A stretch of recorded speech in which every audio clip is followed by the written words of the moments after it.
All right, this is Randalicious, and welcome to the 55th Hexis podcast. Let's get it going. I'm Randalicious, and I'm the leader of Hexis. Free, do some skills and stuff. I'm Jowah, and I'm the poorest max player in old school. One Eyed Owl, 2 Banana Hexis. Hi, I'm Kendal. I'm a 1 banana Hexis. I'm Quaffle8, a level 3 skiller. All right, so Jowah and Kendal is your guys' first times on the podcast. So why don't you tell the viewers a little bit about yourself? Take about 30 seconds. Go ahead. All right. I don't know. I've been playing RuneScape since 2006. Maxed in old school. I have 200 mils, and I've been in Hexis for a little over a year. My in-game name is Kendi. I've been playing since late 2014. Most of you probably know me from Twitter. I just am really addicted to RuneScape. I don't know. That's about it. All right, so the rest of us, we were on the podcast last time. So what have you guys been up to in the last 3 to 4 weeks since the last one? I've been runecrafting and playing my free-to-play Ultimate Iron Man. Some good shit. I've been doing agility and killing brutal black dragons on my ult. What's the GP an hour from those? My friend's been letting me borrow their twisted bow, and it's over a mil an hour. Okay. Not too bad. Not bad. And it's very AFK. Yeah, I imagine it is. I finished my mining goal. Did some rune crafting and agility. Currently on a small burnout and doing Nightmare Zone. Yeah, so that small burnout set the record for most strength XP in a week. Congratulations. Oh, did you beat my record? Yeah, only by 3 or 4 mil. I don't know. I've had the strength week record for so long. I know, for 200 days. Yeah. It was the same thing for me. It was just a random week burnout that I did a bunch of stuff. Yeah. No, I just got a little tired IRL as well, so I just instead of not logging in at all, I just did some Nightmare Zone. Yeah, breaking a Some week record while burnt out. Not too bad. Yeah, I'm only on 100 EHP a week. I didn't play much this week. I'm mainly AFK at Nightmares. Dude, I only have 30 minutes real time fixing my Derox and shit. That's why you gotta hop in there with multiple sets. So for me, I've started slaying a little bit. Got 30 mil agility and ran out of points when I was slaying, and then had to point boost a little bit. I know that the Wildy's a great place for point boost, and we'll talk about that later. But got all the points that I needed, and then I decided to start actually slaying. And on my first task, where I was committed to Slayer, got an imbued heart drop, which is pretty fucking cool. Congratulations. I ended the stream. I was like, all right, guys, I got neck reels. I'm gonna go eat, and then I'll do this task afterwards. But I'm ending the stream now. And then on that task, the imbued heart. Nice. So I've kind of set the goal of 200 mil Slayer now, and I'm trying to make it a little well known, just so people can bully me if I slow down, or I stop, or I start doing too much roofs. It's bully me if you don't see me slaying. So fantasy EHP, you know what it is. You've heard about it. This is the Hexis community team for you guys to vote on. Vote on who you want to see starting. So Also known as the meme team. Yeah. Well, let's quickly talk about fantasy EHP. I forgot to include a section in there about it. But what did you guys think about the just going any order you want here? What did you guys think about the first week of fantasy EHP and the draft. I guess take the order from the first question we got there. Go ahead. I haven't been paying attention to it at all, so not much to say.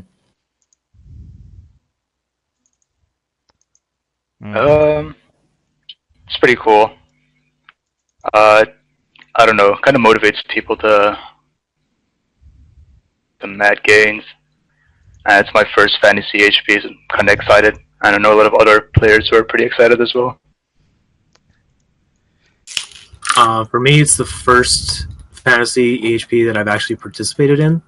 I thought I got a really bad draft, but I managed to get lucky and got against the Hexis team the first week, so yeah. Unofficial bye week. Yeah. You could say the same. You could say the same if you were playing Paul or Quaffle8's team too. Oh, I mean, I am playing against you. Yeah, dude.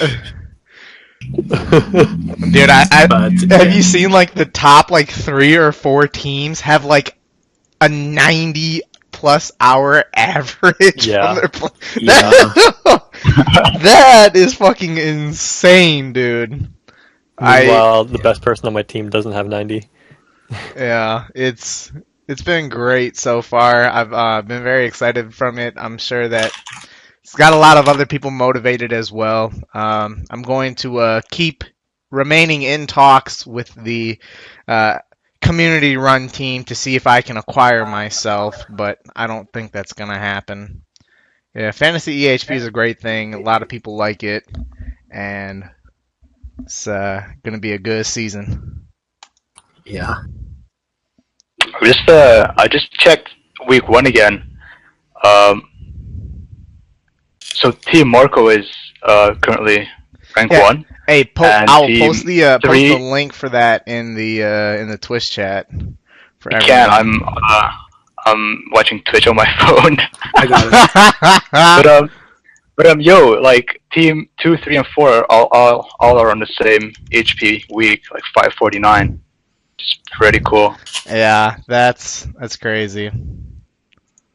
It's been a great week for sure.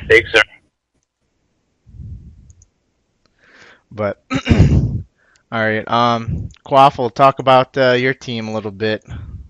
Not doing the best, but I'll switch out my members better for next week. It's all level 3s currently, and most of them have like 30 EHP weeks doing agility. But nice. Not everyone's an efficient skiller. Yeah. All right. So next we've got a lot here. So let's take a look at the dev blog for Slayer and Dungeons. Some noteworthy things here. This is all going to be monsters that are being moved out of Neve's Cave and are being moved to some capacity. So let me here ramble off all of the changes. So water fiends are being moved from Neve's Cave to a Kraken Cove. The Kraken Cove is being relocated north of Eagle's Peak. Smoke devils are being moved to a little dungeon beneath Guatanath, which is like the shit right by Castle Wars, if you guys don't know. Baby black dragons and black dragons will be moved to the Taverley dungeon as an extension. Lesser demons, greater demons, and black demons are being relocated to the Shazian camp area. There's some kind of little dungeon or something with that. The Brimhaven dungeon is being expanded with more metal dragons. The Slayer Tower is going to be having a basement where there will be Bloodvelds, Gargoyles, Necreals, and Abyssal Demons. Got to be on task for all those. The Calphites from Neve's Cave are being relocated to just east of the Shanty Pass. All of these changes pretty much comes down to being split across all over RuneScape. However, it will be faster on average to get to your tasks than what it was before. Who disconnected? Aubrey. Aubrey. Aubrey did. Oh, all right. Well, I will take it away. Oh. Campfall Hive being relocated from Neescape to Shanty Pass. I like that. Yeah. So you like the changes? Old Desert. Okay, what the fuck just happened? I have Alright. no idea what just happened. Sorry about that. All right, Aubrey, go ahead. Well, most of it seems good to me. I like the idea of it. I guess rip black, like baby black dragons as a point booster task, most likely. But I guess we'll just see how the cave is laid out. But other than that, I think it's a good update. I think Neve's cave is kind of dumb. Okay. Am I next? Oh yeah, sure, Jowah. I like that they're like making Slayer, I don't know, more spread out. But I think that they could have left some of them in there. Like, there's only going to be 5 left in the cave. And I'm pretty sure that there's not going to be any efficient tasks in her cave anymore. Which is kind of strange, but whatever. I don't really mind it. I think it's pretty unnecessary, but I guess if the people want it, it's gonna happen. Yeah, I'm very surprised that this ended up being a very popular topic.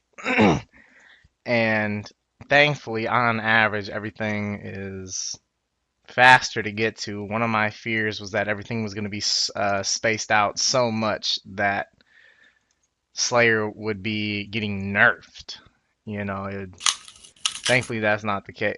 Who the fuck's eating on chips there? I heard that. It's an apple. It's an apple? Well, I guess that's much healthier than chips. Yeah. Lost my train of thought with where I was going with that. Wait, is it a red or a green apple? Red. It's a gala or gala, however you pronounce it. Nice. I'll call it. Nice, dude. Well, yeah, forgot what I was gonna say. So, with Neve's dungeon having only 5 monsters left, like Ankus, Bloodvelds, and I'm not sure what the other couple are, but what do you think about Neve's Cave having such little importance now, whereas it has been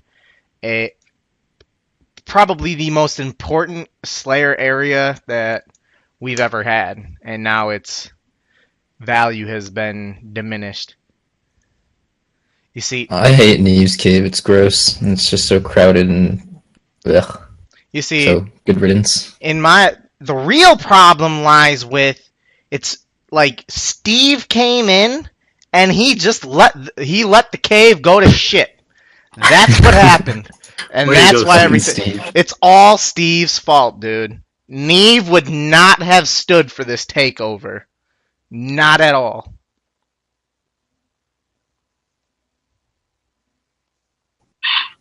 I've always kind of hated Neve's Cave as well. It makes no sense for a cave under the Gnome Stronghold to be filled with a bunch of random NPCs. It's kind of a nerf, I guess, from them to be spread across RS, but I'd rather take a little nerf instead of having everything crammed down there like some private server dungeon. Yeah, I think I'm kind of fine with it. I think that the direction that it's going in is much, much better for the game.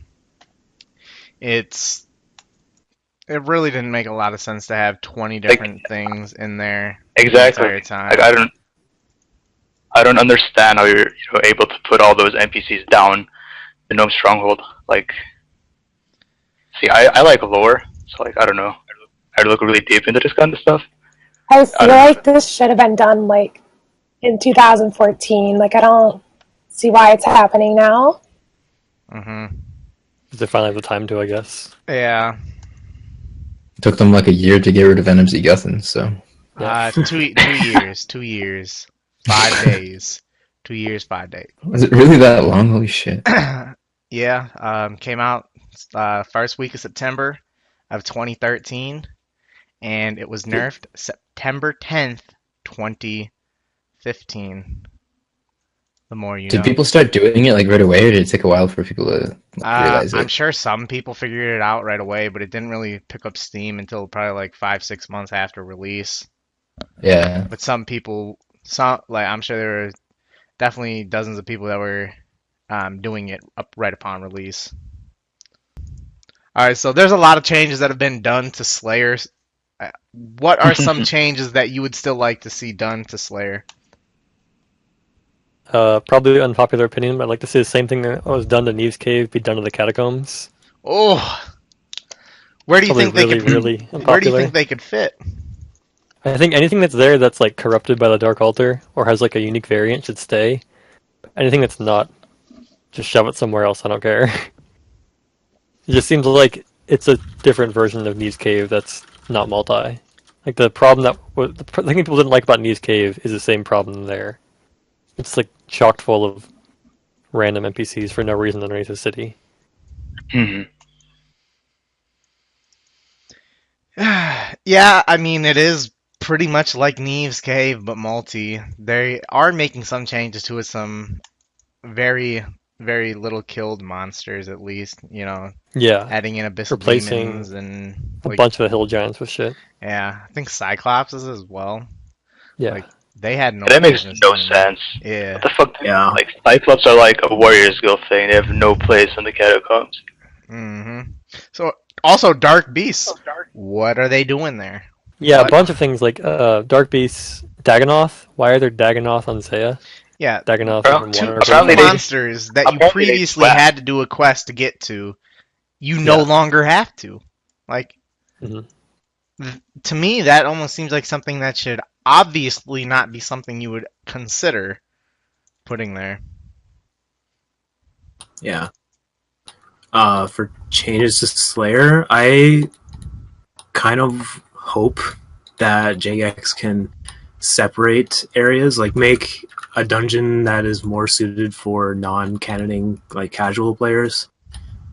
But I kind of doubt that'll ever happen. But I don't really train Slayer, so that's about all I got. I would say definitely gargoyles in the catacombs. That would be awesome. Make primordials more expensive.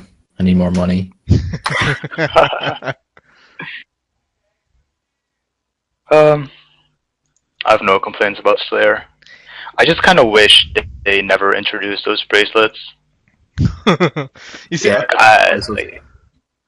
all right. Those bracelets make absolutely no sense. Like, it just I have had baffles my mind. I have had a few complaints about some Slayer updates that don't change really the dynamics of how you slay at all, but just boost the XP. See him viewed, see the superior Slayer, the fucking the Kodai wand, see the silver jewelry. Like that stuff didn't change the way anyone slayed at all, but all it did was just boost the XP. So looking at it, I didn't even say what changes I would like to Slayer. I talked for a fucking minute and didn't even answer the question. So what I would like to see, I've got a real big wish list here. All of it is in relation to abyssal demons. First, stop making abyssal demons teleport all around. Second, stop making abyssal demons teleport us around. Third, add a lot more abyssal demons. They're way too fucking crowded. Even this one room that's getting added, it isn't enough. It isn't enough. It took people 6 months to realize the catacombs existed and to go down there to kill it. It's gonna take them just as long to find this other room to go kill him in there. Make abyssal demons just some brainless zombie walking things that can't teleport us, them, and just It's like a normal demon. yeah, just make a whole bunch of them. I think if those changes passed, whips would drop below 1 mil.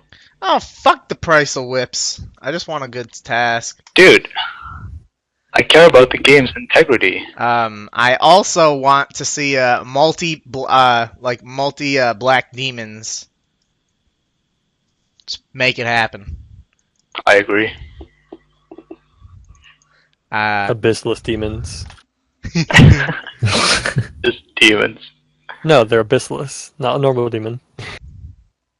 They're like abyssal demons but can't teleport. Yeah, I don't like them teleporting. Ash, fix it. Okay. But that's their core. Well. What if you get like a? What if you get like a? That they don't teleport.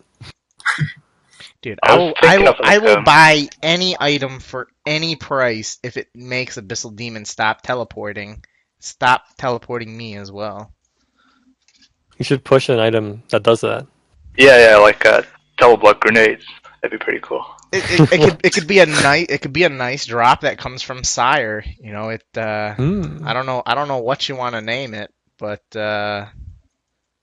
make it Nexus that. Nullifier. Something Nullifier, I don't know. Just stop teleporting the orb. Very creative. Yeah, I want to point out a good statement here from Sideboob. He said the Catacombs movement backfired. I think there's a lot to that because you remember back when the Catacombs came out and we didn't initially think that they were efficient, so we were forcing all the noobs to go to the Catacombs. They listened, and now the Catacombs are great. It's a problem. I told them to stay in these caves. It's a problem. We gotta start the Neves Cave movement, man. They're taking it away. You can't even do that anymore. Fuck.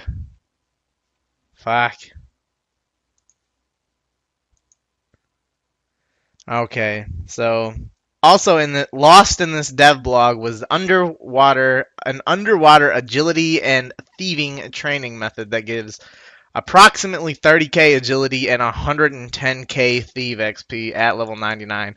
Apparently you're fucking swimming around, looting all these chests and shit like that. Yeah, so they've been wanting to do an underwater thing for a while, and this apparently seems to be it. What do you think? This is one of the many things from Fossil Island, right? I'm not entirely sure where the hell it is. It was included on this Slayer and Dungeon dev blogs, but I don't know. Okay. I just think it's an odd method. If it's anything like Brimhaven agility, I think it'll be fun. Because that's what they said they wanted to go for. Like, there are chests you have to find and go around them. And they said it was comparable to, like, that tower in Pokemon where the floor pushes you around. And so, like, the water currents move you around. And you have to go places depending on that. Yeah, I don't know what you're talking about. It sounds like it could be cool. But yeah. It sounds like a cool idea. I mean, the thing about like when they're polling things like this is we get like a 2-sentence description of it, and we really have no idea what it's actually going to be like. We don't know what it's going to be like until we actually really play vague. it. Yeah, so I really have no idea. I mean, it sounds like it's not going to be efficient, so that's probably a good thing, but we'll see. I am like kind of a fan of it because it caters more to like casual players, and they can like get skills or get XP and 2 skills at a time, which is amazing for them. But as long as it doesn't go over 1 EHP per hour, don't really care. Sounds like a pretty interesting idea. Might be like a fun way to train it as well for the casual plebs. I just wonder how much GP per hour it would be, and if it would be able to give you the agility pet or the thieving pet. If that's balanced, then I'm kind of fine with it. Like Jowah said, if it's over 1 EHP, I don't know, from the 2 skills combined, sounds like a pretty decent idea. I don't really know how I feel about it. Like, the XP rates are really low from what I was expecting. So, it can either be a bust or it could be really fun. I'm not expecting too much about it. I can't imagine that the GP per hour is going to be too great, and it's not statistically efficient to do. So, nah, not expecting this to really take off as a popular training method or anything like that. But I mean, it's something that they wanted to do, and I guess they're getting it. Doesn't really seem like an update that's needed. Just seems like an update for the sake of updating. Yeah. It's just like force people on Fossil Island so that it doesn't become dead content. They're just forcing shit now. Yeah, I wonder if they're gonna make some kind of unique, untradeable reward from this that you need to do something somewhere efficient to where that makes it worth. They'll probably add another graceful recolor. Oh, fucking hell. Of like, I don't know, 2 colors for completionist nerds. Ugh. Yeah, I'm sure there'll be something like that.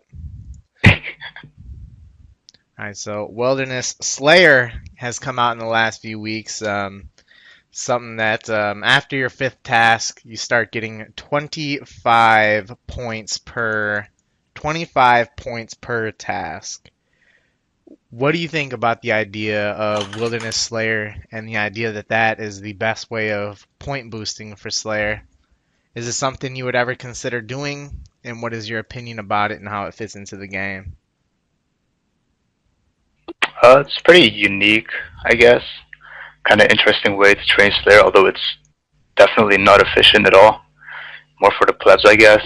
I feel like this update was just to, like, not really force, but get defenseless PVMers into the wilderness, or like Slayers into the wilderness, so that PKers can prowl on defenseless players. So I see it, to be honest. Genuinely, like, you could just declaw spec whoever's doing a bit of Slayer there. That's how I see it, like a poor attempt to like revive like PKing, I guess. All I'm kind of upset about is kind of devalued the wilderness boss pets, like Callisto, Scorpia, Venenatis. How so? You can really easily get very high amounts of, let's say, scorpions, spiders, and bears. And if you get those tasks, you can kill those bosses with a Slayer helm to get a 15% like, damage buff. It kind of devalues it, but in the end, if you're doing wilderness bosses, I don't think the Slayer helm actually helps. I mean, it kind of depends. For example, even though you use a lot of Varrox, but Venenatis, Venenatis is one of the few that does. But I know like Vedinet doesn't because that's why I excluded it. Yeah. Okay. Yeah, for Vedion you use the Self Amulet. It overwrites the Slayer buff. It's a little devalue, but in the end, if you're doing wilderness bosses, you're mainly going for like a really big RNG drop. Yeah. So it's not that big of a deal, but still, it's pretty easy to get like 100 Scorpion tasks, and you can do 100 Scorpia kills on task. It's a little easier. Okay. That's interesting. That wasn't something I was thinking about. I don't really love that they keep putting updates that kind of try to force players to go into the wilderness. I just got done point boosting about... Holy shit. Bless you. Bless you, man. About like 4,000 points, and none of it was in the wilderness. I'm not fucking going out there. I'm not going to give people the opportunity to rag me or PK me or anything like that. Like, I'm not going out there preparing myself to fight back. And I don't like... I understand that it's a good idea for development, but I just don't like it. I think it's good, though. I think it's a good update overall. And some of the other stuff that comes with it that we'll talk about later I think is also good. But overall, I think Wilderness Slayer is a good update for the game. Yeah, if you view it as something meant for like your average player who just likes doing PVM, I don't think it's that great. But if you're somebody who likes PVM and with a little bit of PvP on the side, I think it's a pretty cool update because a lot of people I know go out there in like pretty much rag gear for slaying, but they bring like a mage switch and runes to fight back. And so they go out there expecting to fight people. And then like in that sense, I think it's a cool update and a good update.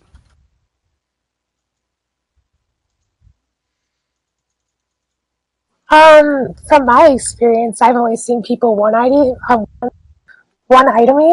but like I don't know. I mean, maybe Quaffle seen a different take on it. I think it's kind of unnecessary, but yeah. I don't know. I've never been a fan of like just content to try to force people into the wilderness. I can understand the motivation to give PKers more people to kill, but like it's just annoying. Like black tunes are fucking annoying. I kind of agree with that. I do not go in the wilderness, so this update's like meaningless for me. But I like it, but I hate it. I hate the forced. I hate the forced wilderness, but at least they gave you like high points per task or something to at least make it kind of worth it. But I'll never use it. If it gave something ridiculous like 35 points per task, I might do it. Hold on. Does I'm sure the milestone boost helps for these tasks, doesn't it? It's on a separate counter, though. Yeah, I know, but like after 500 tasks, you get like what would be like shit. What would that be like over 1,000? Like over 1,000 points, right? Yeah, that's true. Fucking hell! Can you imagine? I feel like it'd be so slow to do in comparison, though, because the items you're bringing to the wilderness, you're going to be killing those things really slow because you're not bringing best in slot gear. Yeah, I mean, you could maybe bring like a cannon, 500 cannonballs, black d'hide, and like a whip. Right? I don't know. I'm sure there'll be a good in-depth Wildy Slayer point boosting guide coming out at some point in time. Or I guess maybe you'd probably bring a blowpipe over a whip, but yeah. Right. So coming out with the Wildy Slayer, some of the things that you kill in there are gonna drop an Eternal Slayer gem, and an Enchanted Slayer staff, which is just better than the one that we currently have. But I think the one that's more important is the Eternal Slayer gem. Before we get into the question, Aubrey, you made your prediction on the Eternal Glory and got it right. What do you think about the price? I'll put you on a spot. What do you think about the price for the Eternal Slayer gem is going to be? Is it going to be dropped only from superiors? That I don't actually know. It's only from things in the wilderness. Oh, in the wilderness? Yeah, that's what I thought. I thought it was only from things in the wilderness that are assigned to you. Yeah. Well, I could see it being quite expensive then, but it depends how rare it is. Wait, is it tradable? Yeah. Yes. Yeah, it's tradable. This thing. But the Slayer ring itself isn't. Yeah, that's what I thought. Yeah, you get like a gem, and then you get into the ring. Yeah. But I thought the entire gem was untradeable. Can you like disassemble the ring at That's all? A good question. I hope not. That's gotta be something you really gotta want to know. I hope not. Because an Eternal Glory you can just sell back whenever you're done with it. Well, apparently the Eternal Slayer ring comes from all superiors in general. So. Oh. Interesting. Well, that's good. That's very different. I like that. Yeah. That'll increase the GP per hour for Slayer. As far as the updates, I am kind of a fan of the Eternal Slayer gem. I'm not a fan of having to buy it because I'm gonna want one for farm runs. But that Slayer staff, is it actually good? No. No. Yeah. No. It's like a budget trident. Yeah. Okay. I thought it was a worse trident. Like the worst trident, I think. Yeah. Yeah, budget trident. Yeah. Okay, so it's better than Ivan's, but worse than trident.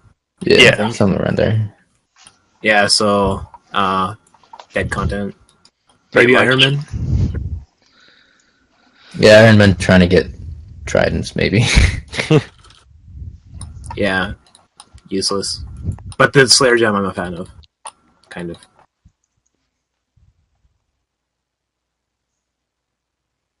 Yeah, I like the idea of the Eternal Slayer gem a lot. Definitely going to be buying one when the time comes. I didn't even think about using it for farm runs, too. Damn, that's going to be It's gonna be something I gotta have to hold on to for a while then. Well, actually, I think I'll finish off Slay and farming around the same time. If I actually Slay. With your luck, maybe we'll get one. Yeah. Sure, I'll get a day of release.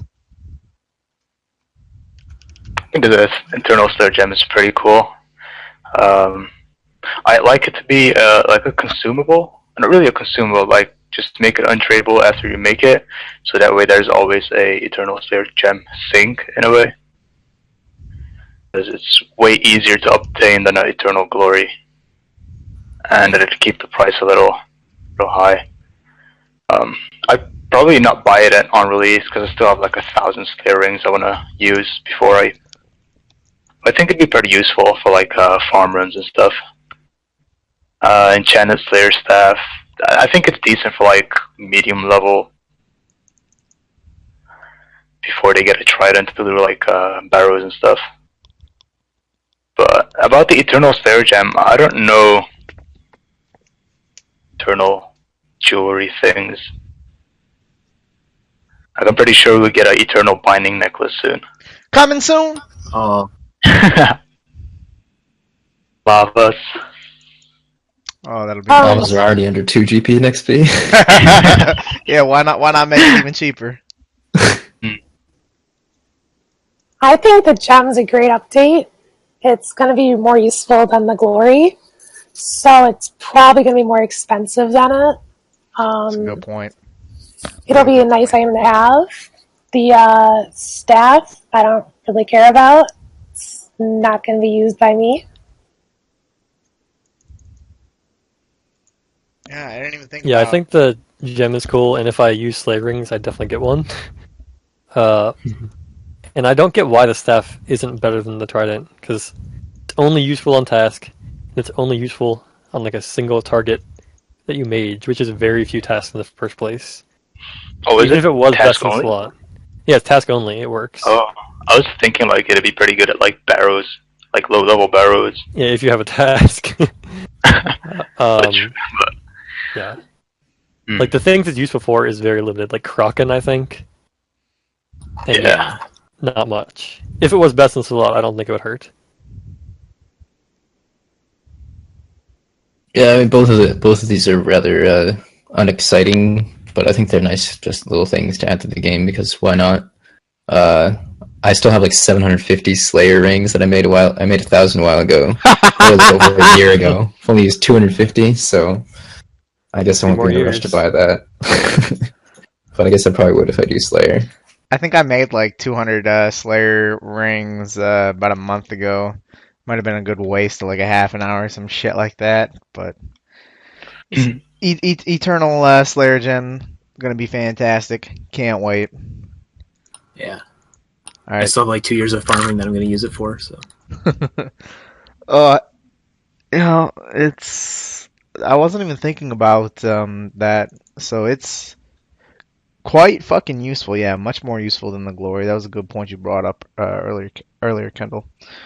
All right.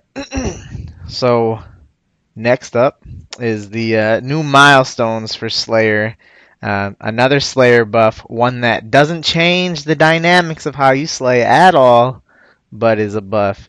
It allows you to skip one extra task when efficiently slaying as a result. What do you think about the milestone Slayer point update? Was it needed? I think it was it's so pointless. No pun intended, pointless. I just don't see why. Like, it was fine how it was. Why just like arbitrarily make it faster? I guess maybe if Black Dragons aren't a point booster anymore after you update it, then that extra skip will make up for it though, and it'll kind of even out. Yeah. This really caught me by surprise.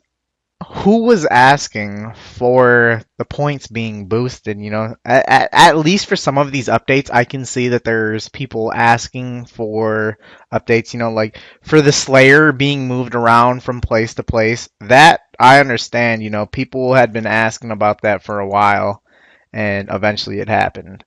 But for this one, where the fuck did it come from? We got like Probably just Reddit or something. just say, some random Reddit post. We've already made 3 updates in the last 3 months that increase the XP per hour without changing the way you slay. Might as well do it again. But no, obviously I'm very happy about it as I embark on my journey of Slayer. But this really wasn't a needed update at all. I think they could have gone about it in a much better way. Not sure what it is. I'm not creative, but it definitely wasn't needed, and no one would have complained had this never been adjusted anyway. Is Quaffle skipping the question? Yeah. Okay. Yeah. Seems kind of unnecessary, to be honest, but it's fine, I guess. I don't mind it. A few more skips, depending on how you use your points and how you do Slayer. I guess not everyone does efficient Slayer. A lot of people use way more skips to get like boss tasks and stuff. I don't know. It's pretty cool, I guess, getting more points to do like 500 tasks, 1,000 tasks. I think that's the main reason people wanted this update, because they didn't really get anything big for their 1,000 task. Yeah, they did. They got the boost that they would have for completing 50 tasks in a row. Like there was my problem with it is that there were already these boosts in place for these milestones that people were achieving. Yeah. It seemed kind of necessary, but I don't mind. I don't think it was a well thought out idea. I don't know, man. I really don't care, to be honest. Extra points to skip. I would say I'd probably agree with like Owl on this. It's just like it's whatever, extra skip's an extra skip. Obviously, as with most of the Slayer updates, it's pretty unnecessary, but yeah. I think it would have made sense if it happened when the point system came out. But at this point, I think it's just a stupid, unnecessary Slayer update, as usual. But, I don't know. More points is better, I guess. Yeah. Alright, so the RuneScape 15-year documentary came out maybe a year late, but did you guys watch the 16-year documentary at all? And if you did, what is your opinion about it? Stream. I thought it was really cool. I really liked it. Despite it being a little late, like a year or so, it was still really well done. I was mainly interested in the beginning of RuneScape, about like the Jowah brothers. I think that was my main interest. It was really nice. It brought back a lot of memories. It was incredibly nostalgic, which I thought was really cool. It's kind of upsetting that it was so late, because edited, I guess, a lot of cool things happen on RuneScape that could have also been put into the documentary, which were not in there, which is kind of upsetting. But overall, it was really cool. I liked it. Yeah, I definitely agree. For me, it was also like learning about the early days of RuneScape and more about the Jowah brothers and other people who worked on it early on was really cool. And I thought it was really well put together. Like, you never really know when Jagex does something, whether it's going to be good or like kind of half-ass shit, but I thought this was really good, and I think the people who worked on it did a great job. I think it was really well put together. It was really cool to see the good, the bad, and everything in between that happened in the history of RuneScape. So yeah, I really enjoyed watching it. I thought it was awesome. I absolutely loved it. I think the best part about it was, I forget exactly his name, it's like Constant or something, but the guy that helped them make it big, I remember hearing his name years ago, and they said that he was like a 5% owner in Jagex, and I always wondered who he was, and I thought it was pretty cool to find out. I thought most of it was good except for the e-dating part, which was really cringy. Oh my god. Yeah. I wanted Weird. to kill myself a little bit. For someone like myself who hasn't had the opportunity to watch it yet, can you explain the e-dating part about it? How about can you summarize? Give me a quick synopsis of the e-dating part and the documentary as a whole. They spend way too long interviewing a couple who met through RuneScape. Yeah. Way too long. It was very, very random. It like suddenly was about, e-dating. Yeah, it wasn't like anybody well known either, just like random people. And they didn't even say RuneScape is not a dating website. They didn't. E-dating is not good. Not good. Her opinion on e-dating.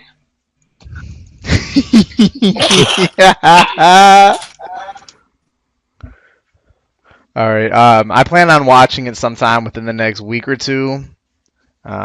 I wanted to get to it before the podcast, but had some stuff going on earlier today. Otherwise, I would have watched it. When you watch it, I'd recommend watching the past broadcast on Twitch because it has interviews before and after, and I like those. They added to it. Okay. Yeah, the Gower brothers make an appearance as well. Spoilers, but Well, I've heard a number of spoilers so far, but all right. Let's look at the dev blog for Fossil Island. Let's get into it. So, first thing we got is 2 tiers of wyverns, including an ancient wyvern visage. To dumb it down, this shield is a DFS with a plus 15 magic attack. It's just a little bit worse than an arcane. It does have a negative range attack bonus. What do you think about the new DFS? it's incredibly unnecessary. There's no need for a new magic shield. No need for a new shield. I thought this was a really bad idea. We already have so many offhand. It makes no sense for this to suddenly appear.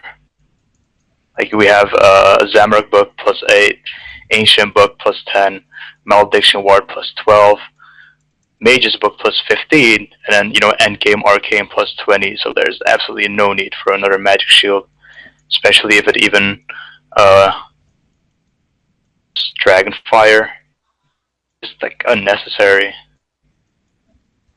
That the new Wyvern has a lower Slayer requirement than the existing Wyvern.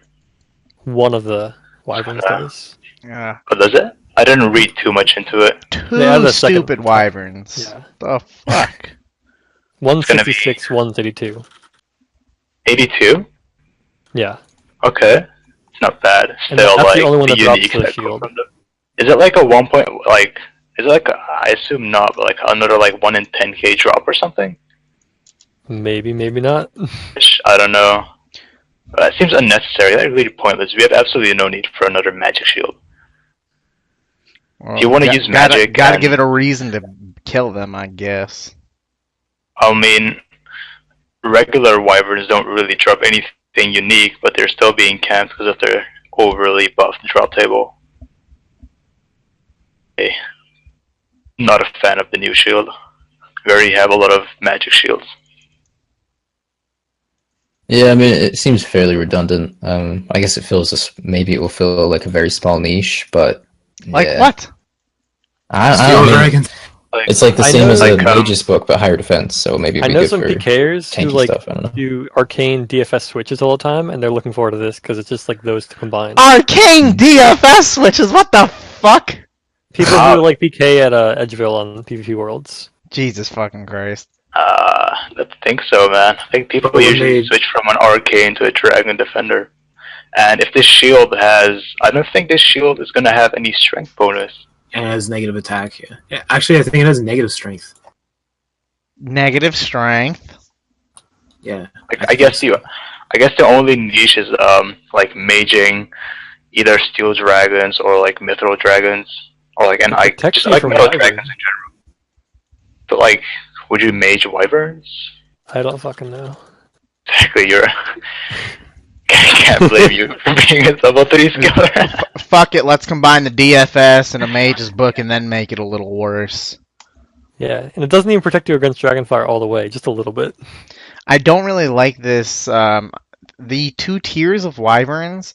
Do we really need 3 sets of wyverns in this game? Fuck no, we don't. And when this shit comes out, I'll be damned if if those count as actual Slayer tasks. Well, I mean, yeah, they have fucking Slayer levels. We better be able to group wyverns. I think they said they're not grouped. God fucking yeah, I'm not. Does it take? Are they putting in a quest where you gotta do it to get there, or never doing it? I will pay my $22K to get in the Nightmare Zone for the rest of my life.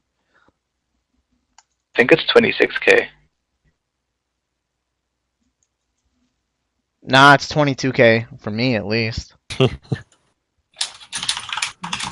it my turn? Big Quaffle8? I'm really looking forward to this update because I'm going to AFK Ancient Wyverns on my ult.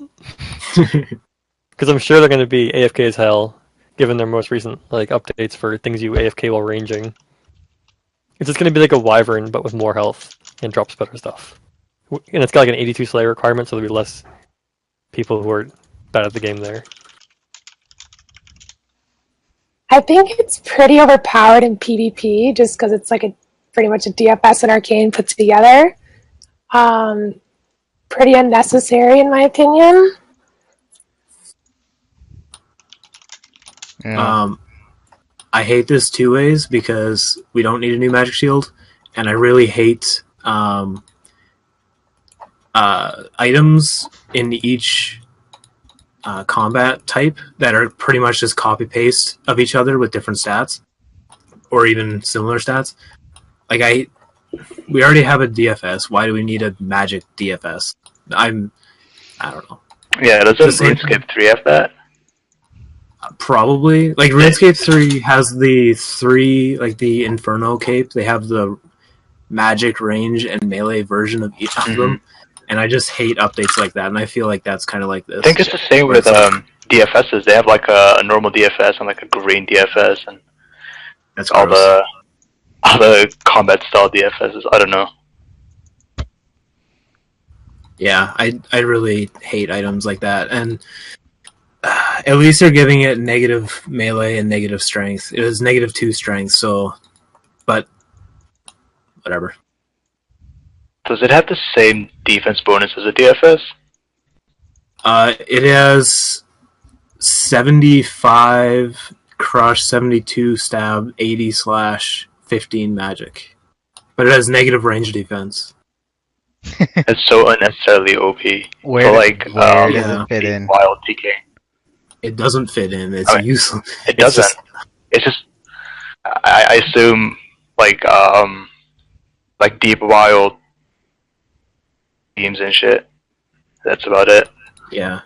It's they wanted to not make it OP, so they made it super niche, but then they made it too niche, so it's useless.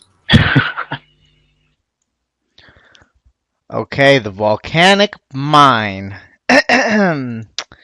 It is a mining group activity where they state it will be much like the Wintertide. Huh? Am I on top of this one? I thought it was removed from it for a sec. I tried editing the order and then I fucked up and I said, "Fuck it, you're going on top." So in the dev blog it says that the volcanic mine will be much like the Wintertide, maxing out at approximately 82K an hour at 99. So, one other thing that's noteworthy: the man who ruined fire making, Mod Ed, designed Wintertide. Guess who returned to work this week and is apparently back on the team? Mod Ed. So, What do you guys think about mining, Todd, and how do you think it fits into mining currently? I don't think it fits at all. Like, there's a piece of mining content for every like desire, whether you want to AFK, make money, or get fast XP, and Or a pet. there just isn't, or a pet, yeah, and there isn't logical space for anything else. I don't feel, and it's like I think they purposely changed it to exactly 82k because that's what quarry mining is at 99 without tick manipulation. And so that just sets a precedent that it's going to be less effort. They specifically said that, and it's going to be the same XP rate and potentially some profit. So I don't know. I just think that it sounds like it doesn't make any sense balancing wise. Yeah, I mean, for me, like mining. I hate that skill more than anything. But this, to me, I think is one of the worst updates in terms of quality that we're probably gonna have. Yeah, so we look at where does it fit into the game. I don't know. Let's take a look at what we currently have. 3-tick mining for XP. You got motherload for AFK. You got blast mining for a little bit of profit and a little bit of XP. A little balance between those two. And then you got gem rocks, which are for people that typically are going for pets. Like, there are numerous very popular, well-trained methods for mining that are currently in the game. Where and how does mining, Todd, fit in? It doesn't. It doesn't. I hate the hell out of mining, but I think it is by far, in its current stage, it is by far the best developed skill in the game because of all the different ways that it can be trained and how each of these methods have its own unique things to offer. Whereas the mining, Todd, is going to fucking eliminate 3 of those 4. And it's incredibly dumb to add in. It's an update for the sake of an update. It's not an update that is needed at all. And I hate mining. So like there might like out of everyone in this podcast, I guarantee you I want mining devalued more than anyone else. But this is not like what is it blows my mind with this update. It's not needed at all. It's a terrible update. Winter Todd was terrible for fire making. Mining Todd will be just as bad, if not worse, for mining. All right. Yeah, I don't think there's much more to say, really. It's like mining is the most diverse skill in the game in terms of ways to train it. And they're just adding, like, I mean, it's made by Mod Maz, so they're probably just thinking, oh, well, all those are boring. We need a fun way that's also... Woo! More on that to come.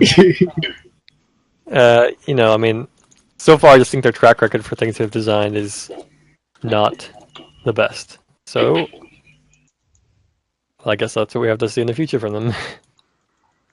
I agree with Randy. It doesn't fit in the game at all right now. The only thing that I don't mind is that they lowered the pre-99 XP because it was way too high at 80k.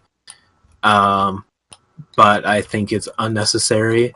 And I remember them saying at one point the reason that they chose to do mining is because they looked at it and it's one of the skills with the least players at 99. Good. But good. Some of us like that. So. Exactly. I don't want every. Yeah, not everyone should have every fucking 99. I know. Don't even get me started on that. Oh, get started. I want to poke the bear. Oh, okay. I hate anything that makes people want to train skills. Skills should be an achievement. And I hate Maxcape and I hate perks. Diaries suck. I don't know. I really hate updates that are for no purpose other than to make people want to train a skill. I think that if people don't want to train it, then they shouldn't get 99.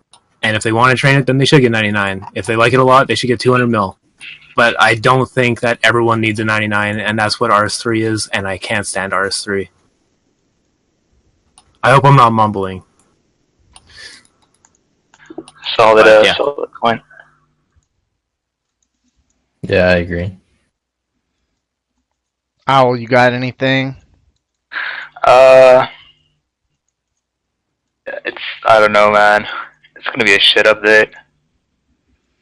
It's just one of those filler updates just to force people to Fossil Island because they're so um, desperate that it's gonna fail and be dead content. So they're like trying to force people to get on there. I think it's gonna be one of those updates,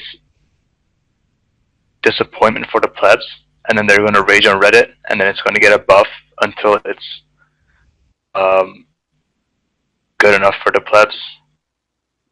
I don't know, man. Necessary. You don't need another mining training method. I think that the XP is way too high, and I expect nothing but the worst due to it being similar to the Todd and Ed being back. Sorry, Aubrey. Right. Oh well. So hardwood farming is going to be coming out with Fossil Island. There is going to be 3 patches for mahogany and teak trees. So a mahogany tree takes 85 hours to grow. Imagine if you miss a tick there, but apparently Ash is working on fixing the farming ticks in his spare time to maybe try to fix that. I mean, they've talked about the farming code being very, very fucked up. I don't know why they don't just create a new one instead of trying to fix the one that's in place, but hardwood farming, 3 mahogany trees, about 15k XP each, and they take a little bit over 3 days to grow. What do you think the impact on farming is pretty much negligible because they're not very much XP and it takes a really long time to grow. But yeah, if they don't fix the farming code, those are going to take like so long to grow, especially if you can't pay for them, which I don't know. But like farming tick, if you lose a farming tick, you're going to lose so much time on one of those. Yeah, you're probably going to end up farming them once a week. Yeah. Ideally, like they'll come out. The seeds won't be overpriced or anything, but who knows how you'll get them even.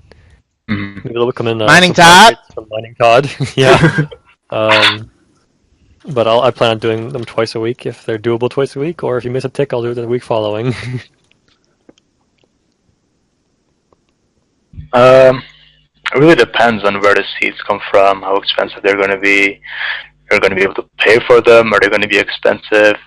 How much XP are they going to give you? Is it going to have a big impact on the farming pet? I don't know. If they come out before the farming ticks are fixed, I wonder if it'll be like one of those trees that has a bunch of cycles or a small amount of cycles. Because if it has a small amount of cycles, let's say like 6 cycles for 80 hours and you miss a tick, let's say, then it's going to ignore that entire cycle.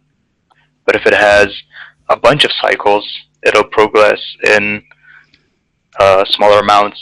If you miss to counter that, you're more likely then to delay it.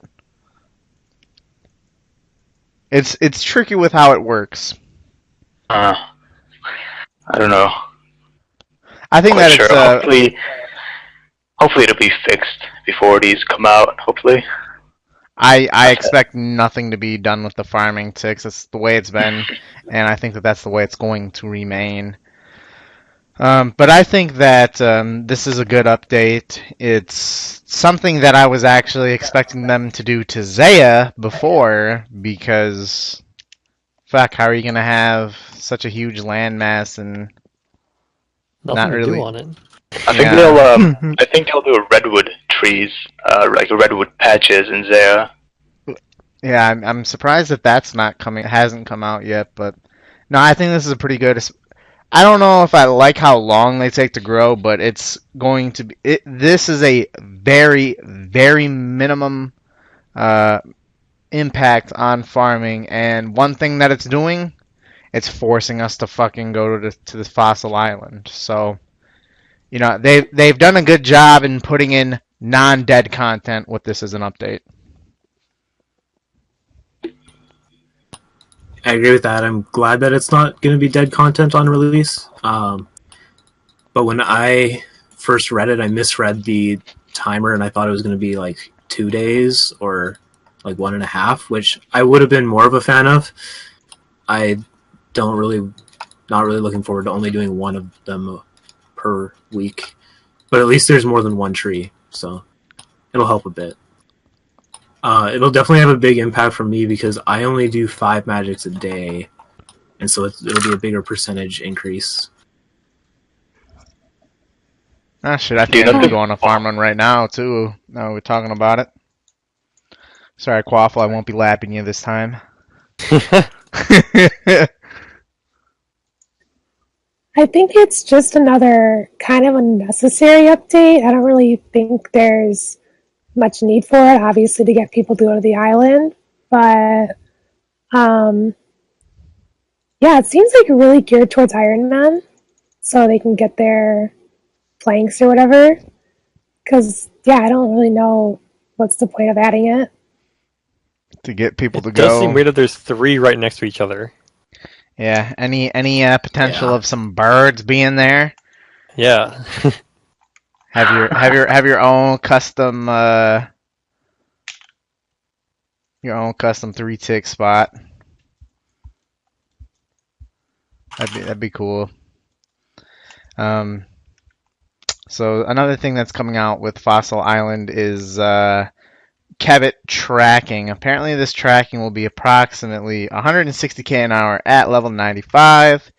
And so the idea behind this is you harvest a Kevit and you get herbs from them. What do you think about this as a skilling method? Do you expect it to maybe be higher than 160? And what do you think about the whole multi-skilling aspect they're trying to force upon us with Fossil Island? Do you like multi-skilling methods like this? 160k an hour. I think that's just like Jagex is really low average. Not really low average, but the players tend to always get higher rates than what the dev blogs say. Giving them herbs is a nice niche, I guess, mainly for Iron Man and maybe for a bit of profit. But I mean, if you're looking for profit, you just do Chinchampa hunting. Definitely not a fan of multi-skilling. Easier, which is unnecessarily. You should just do a skill one at a time. You're supposed to get like a bunch of XP in different skills. Good XP, that is.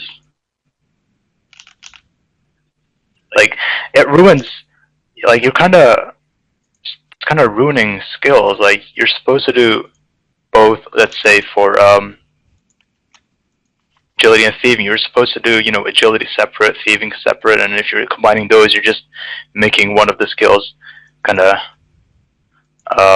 kind of neglecting the other skill as a whole. In a way, that's how I see it. I'm definitely not a fan of multi skills. What do you think about the harvesting of herbs from them? Like I said, it's probably like more. Depends on how many herbs. Might be decent profit. I don't know. It's like kind of weird. I think 160 might be an understatement, because knowing Jagex's rates in the past, they haven't always been correct. Hopefully, the harvesting of herbs will make Herblore cheaper, which would be awesome. Multi-skilling is kind of like a touchy subject, I guess, because sometimes it can be fun to do, sometimes it's not even worth doing. But yeah, hopefully it lowers herb costs a little bit. How much does herb cost right now? Do you know? I think it was like 16. 16. The cheapest methods are like 7 GB per XP.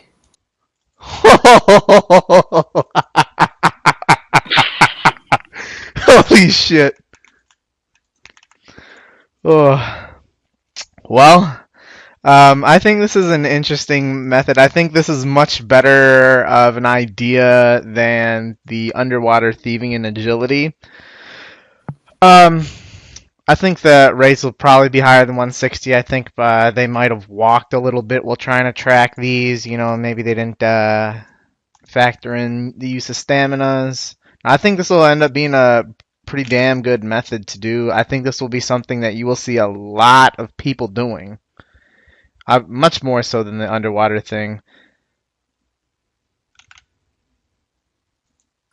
I like it in the sense that I really don't like that there's only that Chinchampas are the only good method for Hunter. So it adds it makes tracking actually kind of useful. And I think that I hope it's not efficient, but I hope that it's good enough that more casual players will do it.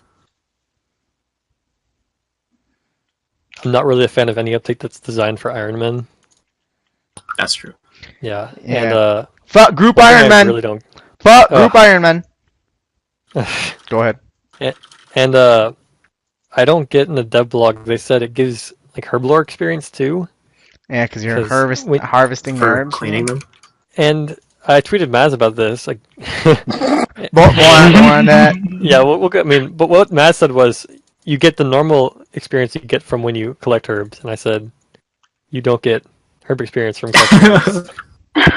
And they're like, oh well, you do now. Okay. So all right. Maz seems to think that you get herblore experience when you farm herbs. Which is, that's great. Whatever. Hey, she's only worked at JX for like 10 years. Give her a break. Oh no. Yeah, dude, she's very inexperienced.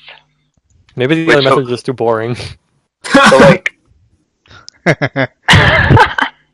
So on top of let's say 160k Hunter, we're gonna get Herblore XP as well. Yeah. So dumb. I hate that, man. Especially if it's a lot of multi XP for different skills. If it's barbarian fishing where it's a very small amount, it's fine. But if it's gonna be let's say 160k Hunter and 20-30k Herblore, that's just so unnecessary. Or are we talking about birdhouses or what? Yeah, let's talk about birdhouses. Fuck them.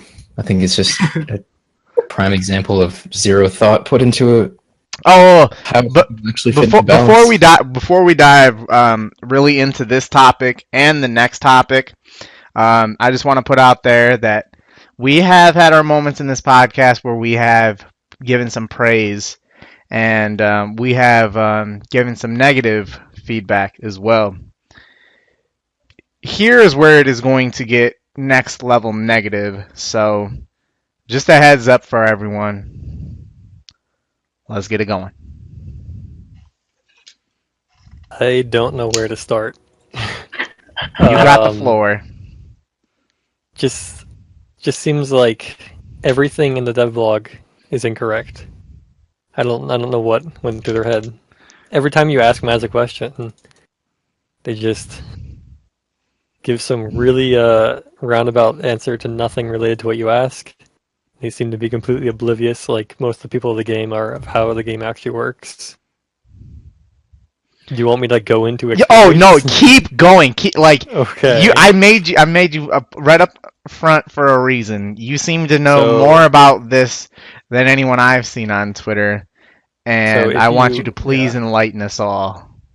So if you go on the dev blog, it says that it gives 4k experience an hour at 34, which, that's the first thing I read when I read the dev blog, and it's 4k an hour. Who gives a shit? It can't hurt Hunter, right? Okay, they gave you a formula too. That's really nice of them. Consider it. They don't usually do that. Oh, so it's your Hunter level times the number of birds times 117, and somehow that comes out to 4,000. So if you type 99 in, or let's just do 34 because 4k at 34. So they say at 34, it gives 4k, but then you do their formula and it says it gives you 40k per hour with one trap, not including the time it takes to harvest them, and all the time it takes to grows, which instantly cues off something's wrong here. Then you realize, oh, so you're spending 5 minutes. That's an overestimate, I think. going there and harvesting, that means like you can do this 12 times in an actual hour if you're doing it, and that means at 34 it's more like 700k an hour. And then you go, oh well, this scales past 34. That's weird. What is this, like an experience lamp? I don't know any other skills that just get increasingly fast as you level up, like all the way. You plug in 99, you're like, oh, if this is if there's one trap at 99, you're getting like 1.4 mil an hour at 99, I think. And then the worst is when on Twitter, people were asking them about multiple traps, which I didn't think of, and they're like, oh yeah, we haven't decided how many you can have yet. But if they follow like the trend of 20 per level, or 1 every 20 levels, then it's like 7 mil an hour at 99 with 5 traps. And that's assuming like a huge overestimate of 5 minutes per trap. And if you've seen the map of Fossil Island, it's tiny as fuck. And they're adding teleports all over this. I could see it being like a minute to get to your traps. If it was a minute to get to your traps and you could have 599, it would be 34 mil an hour experience. And it would be like 7 hours to 200 mil. Like, so the disparity, 4k an hour and 34 mil an hour. Like, something's wrong. There's no way from their formulas I should be able to say it could possibly be 34 mil an hour. There's no possible way that should be like, I shouldn't be able to work that out to that. It just shouldn't be possible. Yeah, that's incredible. Great job taking the floor there, educating everyone. It doesn't really make a whole lot of sense, and it's quite scary to think about. So, does anyone have anything on this, or can we talk about Mod Maz's tweets? I think that summed it up pretty well. Let's go. Yeah. Let's go into the tweets, Aubrey. Me? Yeah, you seen some of her tweets? I haven't really looked that closely, to be honest. Okay. That's a shame. Yeah, it is. You're really missing out on some good stuff. I know Quaffle has spent a lot of time. So Maz, we've talked about a few negative things regarding them today already, and they seem. I'm surprised how much they're answering questions, but I'm just surprised the questions they're answering. People ask them important things like, "So Maz, how many traps can you use at 99?" Something you'd think that, since it's being pulled already, they'd know, and they say, "Well, we haven't decided that yet." That kind of thing should be decided before it's pulled. Yeah, they don't know the experience rates either. And my favorite is how they always keep saying, "This is not a problem. This isn't a problem. Like, experience rates, they can be changed so easily." Have you ever talked to our community before, Modmaz? Have you ever seen something being pulled before that changed experience rates? When have you seen something change easily? Like, I don't know. But that's boring. How about talk about that thread a little bit. Okay, so unprofessional. They got back to me at one point, and they said, what do you mean? I thought it was like 175k an hour at 99 because they didn't understand what past experience was, and people explained it. And Thurko recommended you have to be near the traps, because then you couldn't just like get over a mil an hour.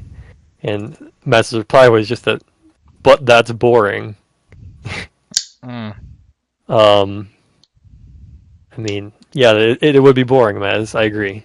But I don't think making Hunter a 7-hour skill at 200 mil is a good alternative to something being boring. So unprofessional behavior. I feel like Fossil Island, apparently it's been a thing for like over 10 years. Seems 11 years in the making. Yeah, Modmaz started this thing in like 2006 or 2007, whatever. I feel what the case here is that she is like Fossil Island is her, let's say, baby, and it's about to be introduced to the game, and she's She being proposed it I think Fossil Island is a terrible idea. incredibly overprotective and defensive, and like really salty about her piece of content. She's like, you know, instead of having a normal conversation on Twitter, she's like, you know, all unprofessional and shit. Wow, Like, the this is chat. something she proposed years ago, and it wasn't good enough for them to add to the game in RS3. Yeah. And so we're getting it instead. This is like, RS3 didn't think this was good enough content. Hopefully old school like it.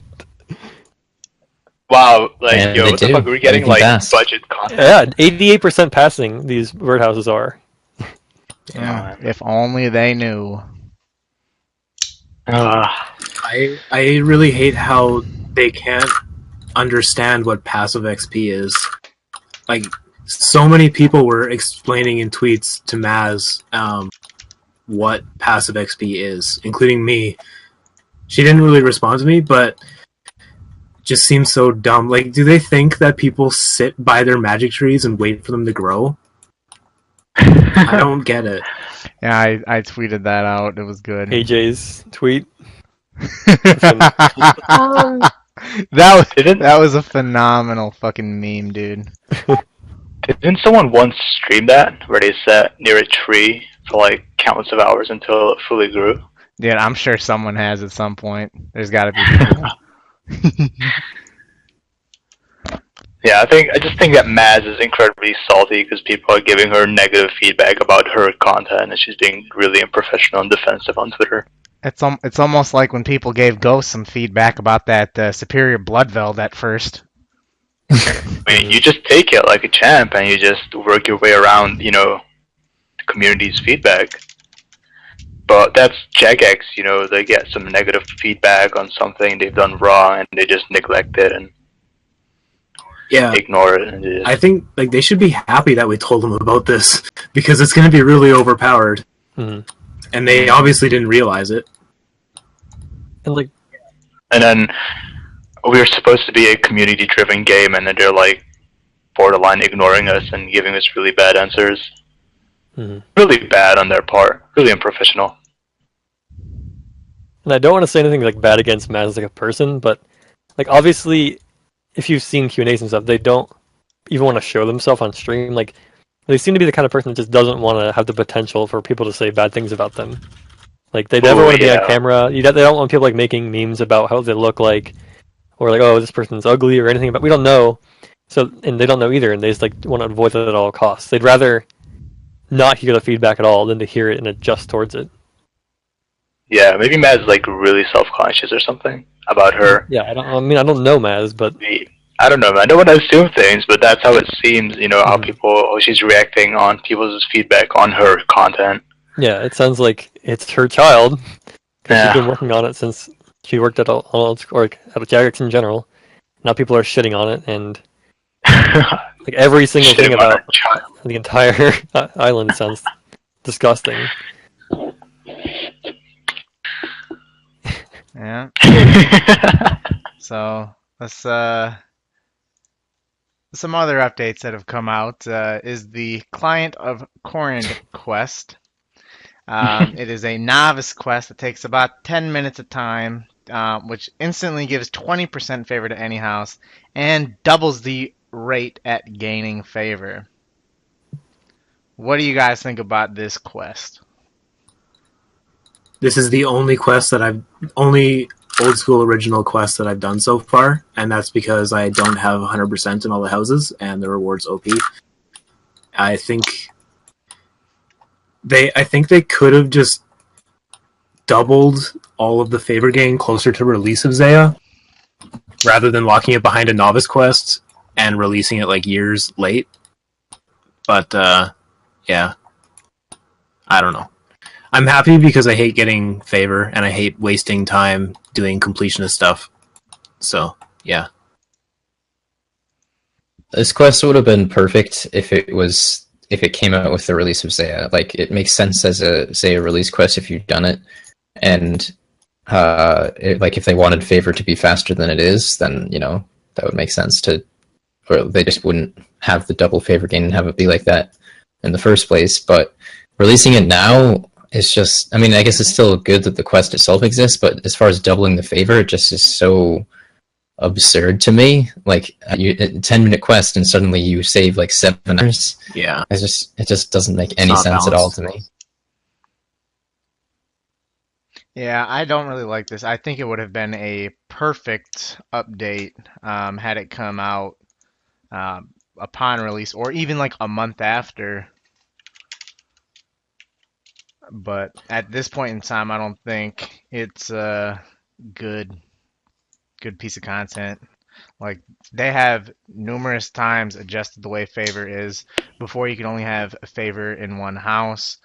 Before, like, gaining favor was even slower. But would have been great had it come out originally. I agree with the rest. Should have been a quest that should have been introduced way earlier if it gives that much of a favor boost. I think that's the only kind of bad part about it, but overall the quest was a nice beginning for a quest line. Yeah, I do want to add that I think the quest itself was well done. Yeah, it was just interesting. Bit of lore, bit of, whatever, history. To rebut in, I think it was a good quest in that it forced you to go to every single house. This would have actually been a phenomenal introduction to Zaya. Making you go to all these other places. I think the quest is good, and I think that the reward, had that been original, would have been okay. But I just think that I can't imagine this quest took long to do at all. Like a new mod in his free time. Yeah, exactly. I think this entire quest, I don't care how ignorant this sounds, I think that this quest could have easily been done in half a day in the office, from start to finish. Like, you got to add in some text chat options, and I think this would have been extremely easy to do, and should have been done at first. I agree. I did the quest. It took like 5 minutes. It was just like, overachiever, not 10, just 5. Well, I did all the teleports, yeah, I don't know. It's just kind of stupid that it's like the second time they try to like boost the favor, how quickly you get it. It just seemed like, I don't know. It just annoys me that they keep making it faster and faster to get more favor. But another quest. I mean, whatever. Yeah, it just seems like too little, too late. This came out a year and a half ago on the release of Zaya.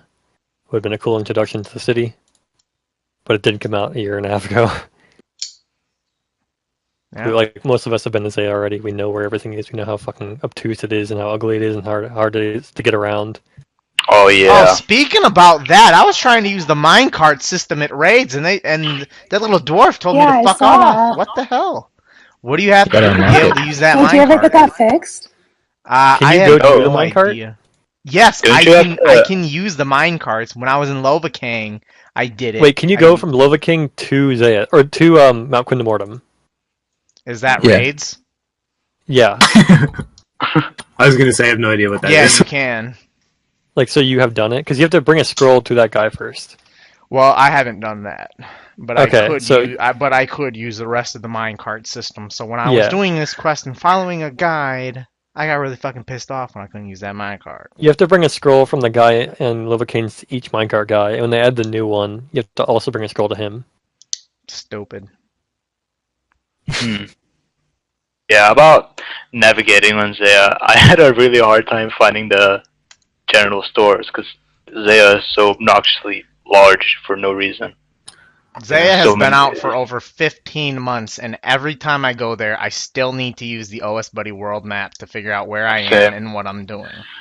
I know all of RS. More island content updates. Yeah, wow. Like, I know all of RS so incredibly well. I can navigate the entire game without a map. Just Zaya is still a fucking maze. Got a big Everything shot looks over the here. same. There's so many dead ends. Yeah, Just, like, giant rock walls that are in the way. it's just so like pretty large. There's no like I don't know. There's nothing significant that can remind me of where things are. Yeah, I tried thinking of that castle in the middle, but like if I'm actually walking around trying to navigate, I have no fucking idea how to even get to that castle. Mm-hmm. And that's supposed to be like the staple landmark of Well, the it's been map. changed like 3 times. Originally, it was just like a tiny, dinky little statue in the little, And then and then they made it a bigger. big monument. And then they made it a fucking castle. That I can appreciate though. They did. Let me take this moment to say they did a phenomenal job on the redesign of Zaya. I agree. Mod. Okay. West. Yeah, like navigating is so West and difficult. Rock did most of that. Mm-hmm. Great job, West. Great job, Rock. Clap us in the chat. Okay, so the Jagex logo has changed. I don't have a picture on hand, but if someone could link that into the chat. What do you guys think about the new Jagex logo? I remember back like when I started, it was like it just said Jagex, and it was like some kind of robot-y red and blue text, and it looked kind of cool. But what do you think of this new Jagex logo, if you've seen it? It's bad. I think it sucks. It's just an X. It's bad. They should have kept their name in the logo. X, not just a really weird X. I'm not a fan of the logo. And on the old school website, if you scroll all the way down, it shows at the bottom of the website, and it looks really bad and out of place, in my opinion. I'm gonna post the Terrible old job. one. I'm gonna post the old one in the chat here first. That's what I like. I like that one. That one looks pretty decent. But yeah, the new one. Yeah, new one's not too hot. It looked like they tried to be like trendy and like updated, but it kind of failed. Like, as a company of this scale, if you get so much negative feedback about your logo, you could at least like address it and be like, oh guys, okay, you don't like the logo. We've proposed a few more logos. Maybe they could make like a straw poll and put it on social media, and maybe they could, I don't know, get something that people enjoyed more. But it's Jagex. Kind of related to that, there is for us first world country residents who are aware of the the San Diego Chargers are relocating to Los Angeles, and the LA Chargers put out like an initial design for the team's logo, and it got fucking ripped to shreds on social media. Quick to say, they took it down on all their social media platforms and are designing a new one. They should take a page from the Chargers. Professional. It looks like something that like a 15-year-old made for their graphic design class. It just It really does. it's just not cool. It's just like so basic and like why? It's really edgy. You find it on like a $20 skateboard at Walmart or something.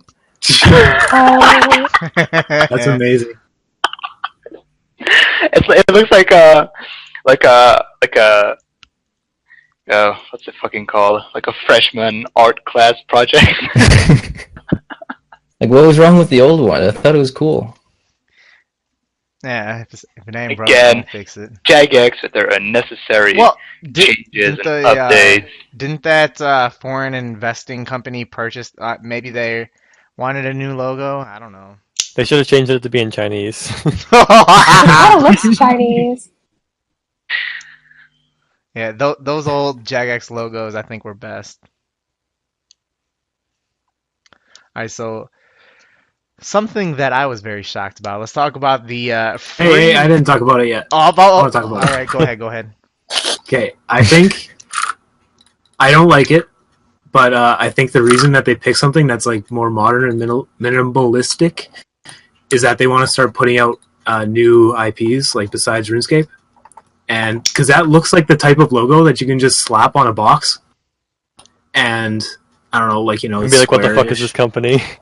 Never heard of that. Well, hopefully, like down the line, they want to be a more well-known company, obviously. But for like, a company that markets itself as producing or like maintaining an old game that came out in 2003 or whatever, I don't think making a new logo makes the most sense. Yeah, I don't like it, but I think that's the direction they're going. Is they want to have like a logo that they can slap on things that looks minimalistic and modern, because they want to release newer games. Because I did notice on their website, if you go under jobs, they are hiring for an undisclosed MMO. How many of those do they have now? Transformers Online. Fuck Transformers. That's why we're paying $9 a month for membership. Fucking Block and Block and Load. Is that the other one they've had? Yeah. Aubrey, didn't you play Block and Load a little bit? No, I never played it. I played it when it was Ace of Spades, and I didn't own it, and it was great, and they fucking bought it and ruined Ace it. of Spades! Oh, yeah, Ace of Spades. Man, hey, Jebram played the hell out of that game. Yeah, that was a great game.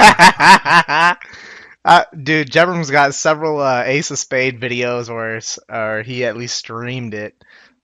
Those are actually pretty fucking fun. Watch. They I'm done. I don't know, man. Their games usually always flop, besides RuneScape. Ace of Spades. For Block and Load, the beta or whatever, they invited very popular YouTubers from like the United States over to Jagex to like try Block and Load and stuff, and in the end, So those of us who are high rollers and have got Twitch Prime experienced getting a free month of RuneScape membership.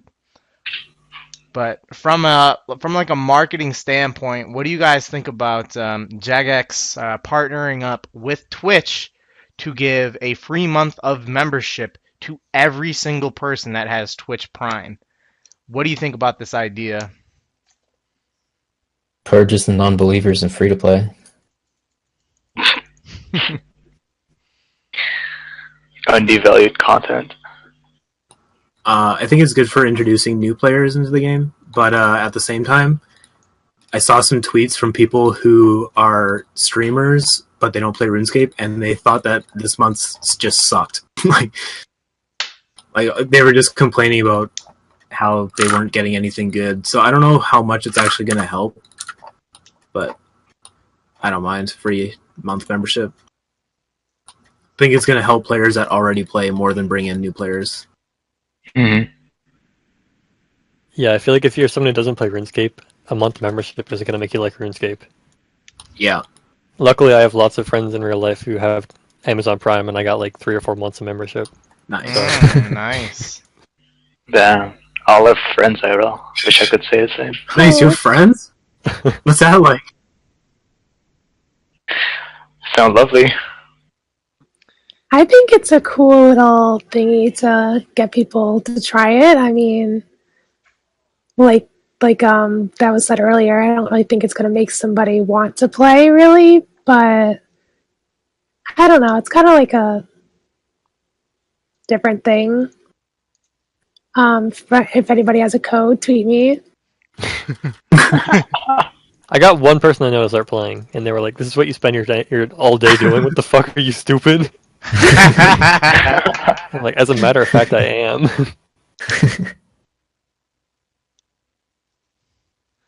Man, I'm surprised at how negative you guys are about this. I think some negativity is still spilling over from earlier in the podcast.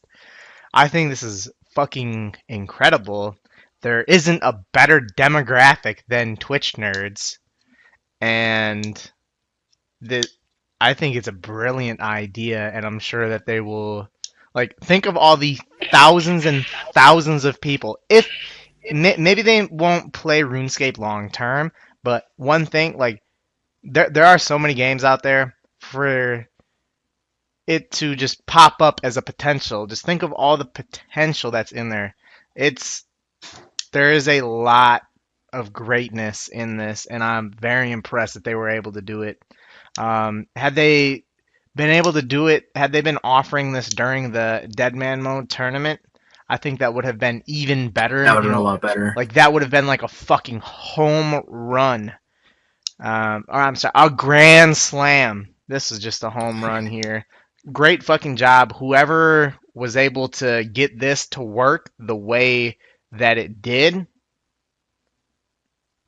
I can't praise them enough for how awesome this is. Yeah, I mean, I'm really surprised as well that they managed to do something with Twitch, because obviously there will be more things with Twitch Prime, but there could have been so many other games advertised with Twitch Prime. And overall, it's pretty cool, man. Free members. I got most of my alt accounts, free 30 days of membership. May or may not have sold some membership codes. So overall, really good. I mean, but I guess the rules. Where are your morals? Where are your morals? Where are my morals? It's like a bond. It's like a bond, pretty much. I mean, you can do the same thing by buying it off the website. I just managed to get them for free. Yeah, man, pays for my fixing my Darox and my Nightmare Zone costs. No, really impressed with the Twitch Prime thingy. Yeah, so the Easter event came out. Have you guys done it? What'd you think about it if you did? I did it. It was fun and easy. It wasn't tedious like a lot of the Christmas events are. Yeah, it was just fast and whatever, Got my bunny ears and got my way. Is it a good e-dating item? Yeah. You didn't have bunny ears? What? You didn't have bunny ears. On my Iron Man, I didn't. Oh, okay. Gotta look good dancing on the Those Iron are essential Man. e-dating items. Yeah, like halos, bunny ears. I mean, it's the bunny suit's pretty cute. Yeah. Oh man, Thick. Aubrey, I'm sure you remember us talking about that bunny suit last year. You remember that? Oh my God. I know you remember that shit, dude. That fucking bunny outfit. God damn. The really original version too. The one they showed on the stream. Oh man, I'm sure Trickle has a picture of the original bunny outfit. That's So I didn't do it. I probably won't because I pride myself in having an account that does not have the rabbit emote. And yeah, it's completionist XP waste, so probably not gonna do it. At the event, Oh, sorry, was it your turn, Randy? Yeah, it was my bad. turn, but I was a line hopper. I haven't done it. I might get around to it. Probably not. But actually, you know what? No, I'm gonna definitely make sure that I do it before the next podcast, just so I can complain about it on the next podcast. That is why I play the game, boys. I think it gets removed on the 28th of April. Plenty of time. So I want to be quick. Plenty of 5 time. days. Good at first, but then, like, when you went down the rabbit hole, I guess, the entire place looked pretty cool, and it seemed like they put a lot of effort in it, especially graphics-wise, but it was only, like, 5 minutes. It was really easy. All you had to do was just gather all the resources and make some chocolate eggs, and that's it, or Easter eggs. It's really disappointing. Well, last year you had the bird fucking shitting out chocolate eggs when you scared it. I mean, it was better than this year. I don't know. I like the new reward, the Easter egg helmet. It looks like a hijab. So It looks, Oh my it looks god. so goofy. it looks good, man. It looks like a job. Multicultural. Goofy. Ugh. Jagex, really, they do respect religions.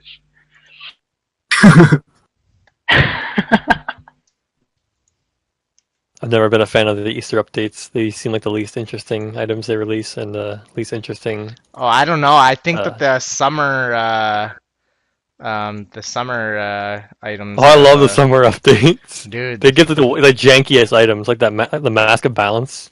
Is that like is that the sun? I really the sun moon thing that's fucking like, piss yellow. I don't know. It's huge. I love that item. It's just disgusting. And the cabbage shield or something. Yeah, the cabbage shield. Yes. The bark head, the tree head with the branches coming out of it. They give the most like ridiculous items. I love them. I thought the Easter event was fine, but that fucking mask is just so stupid. Like, Mask off! I wore that for almost an entire year.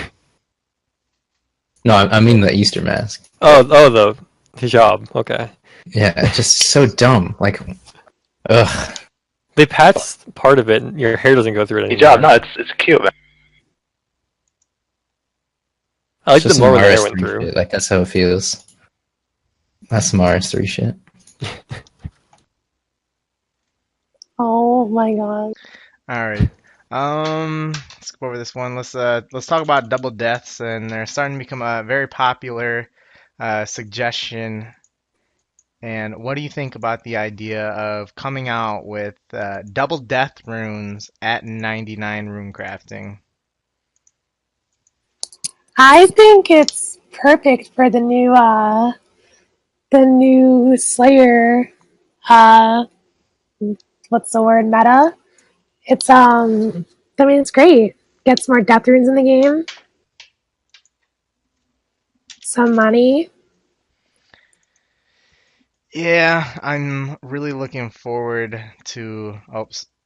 Oh no, this is me. I'm really looking forward to it as a possibility. I think that it would be extremely well balanced, just because if you think about all of the other things that you need, like 99 rune crafting, Morning's End Part 2, all the subquests for that, I think that double death runes would be very, very balanced to add to the game. Obviously with the price of nats being at like 220 each, I think deaths are like 390 right now. I think it would be very balanced. I mean, there's not going to be an overwhelming amount of people starting to do this, but it would be a very good piece of content to be added in.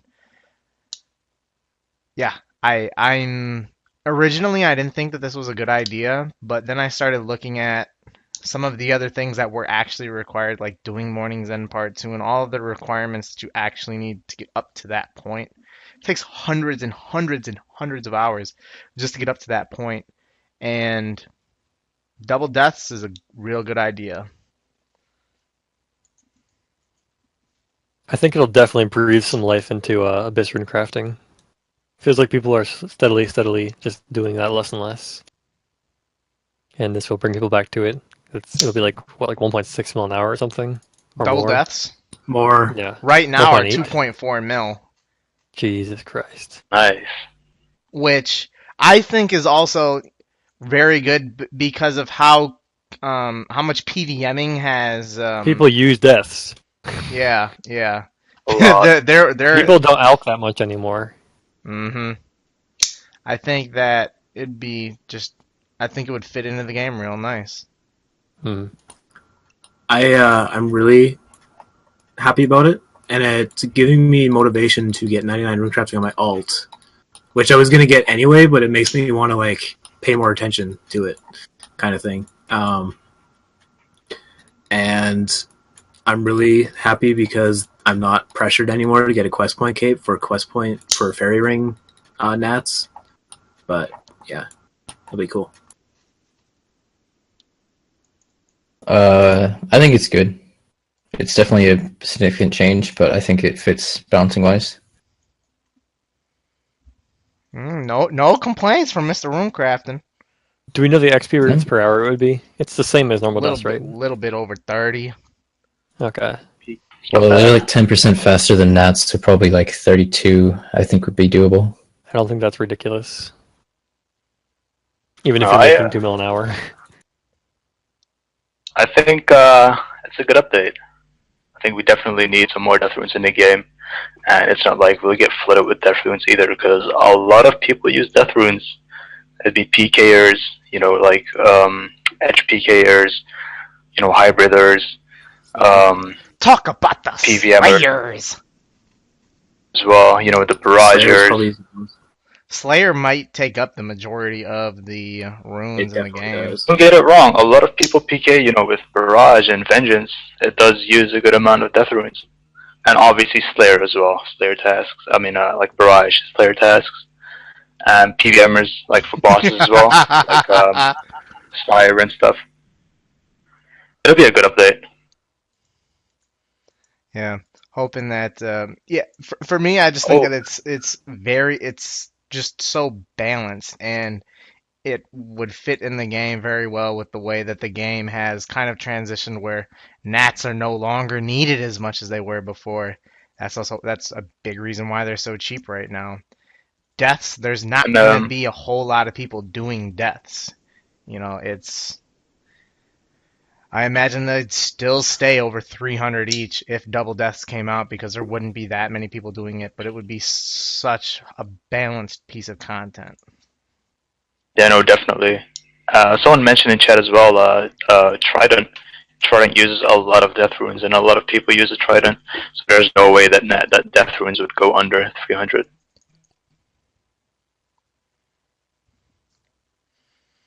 Yeah. All right.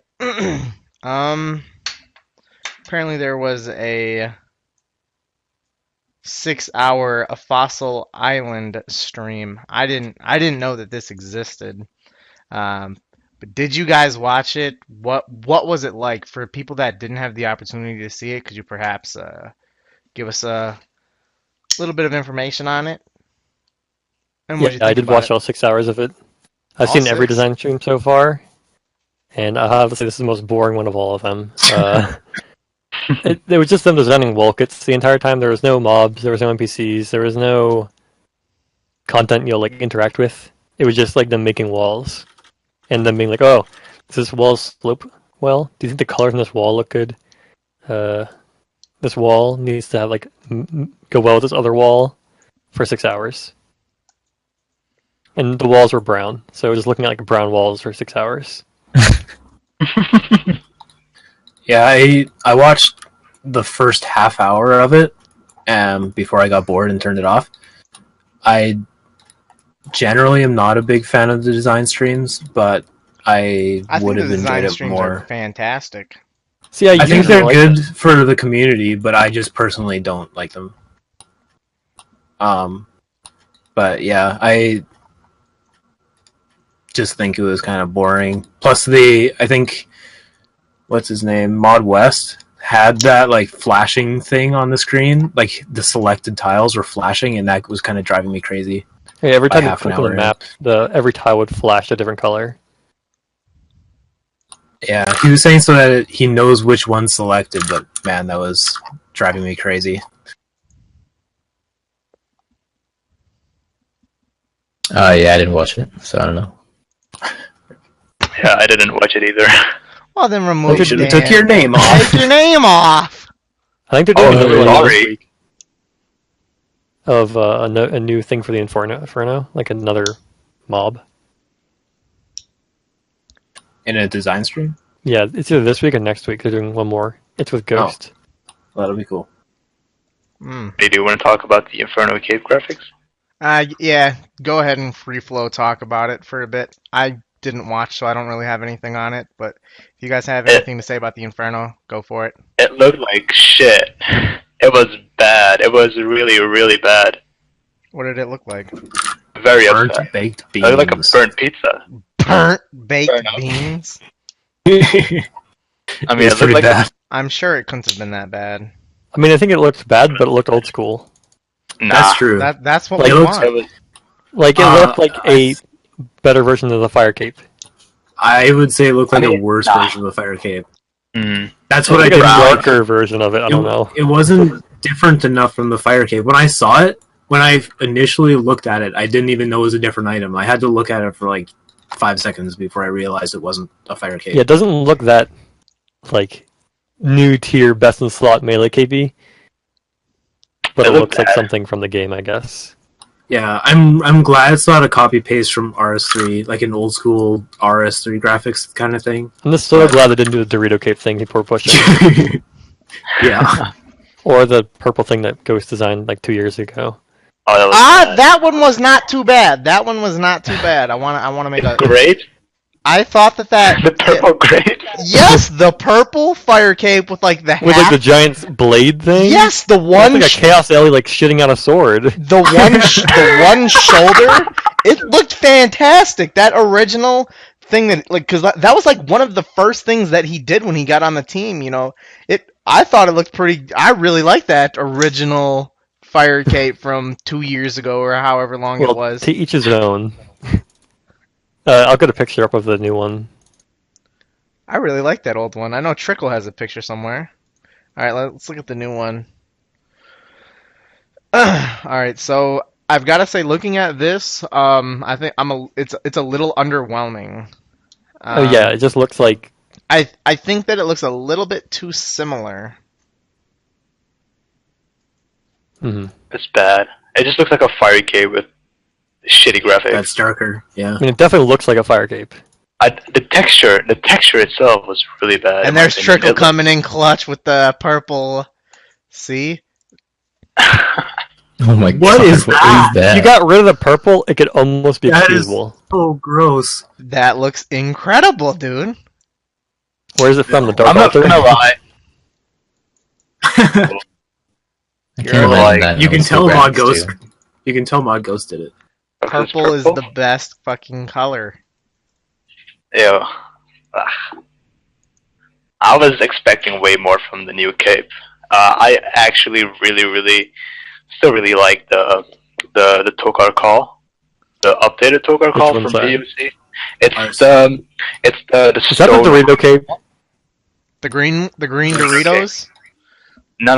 It was the one where it's like rocky, I guess, and then in the middle it's like flowing with lava. Yeah, like there's a lava waterfall. Hey guys, check the I like the original one. Check the link that ARP put in the chat. What is that green fire cape looking thing? Oh, that was like the oldest one. So originally I wanted to have 3 capes, one mage, one green. The oldest one was that purple one. Sorry. This is like when they first proposed it. I was looking at the one that he put of the really short cape.